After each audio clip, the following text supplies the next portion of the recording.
আজকে আমাদের আলোচনার বিষয় হচ্ছে পাইলস বাড়ার প্রধান তিনটি কারণ।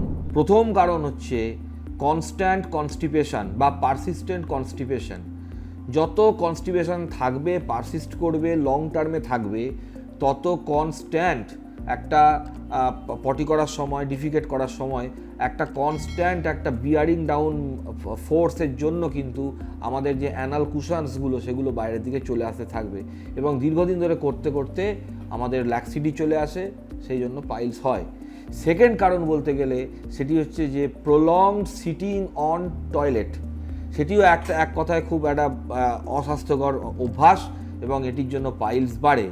এবং তৃতীয় যে কারণটি সেটি হচ্ছে আমাদের অ্যাবনর্মাল লাইফস্টাইল, অর্থাৎ অতিরিক্ত মদ্যপান, অতিরিক্ত ধূমপান, sedentary lifestyle, lack of physical activity, lack of fibres in diet, lack of fluid intake অর্থাৎ ডিহাইড্রেশন এবং excessive indulgence to junk foods etcetera. এইগুলো কিন্তু প্রত্যেকটাই আমাদের পাইলস বাড়ার পেছনে একটা গুরুত্বপূর্ণ কারণ হিসেবে দেখা গিয়েছে।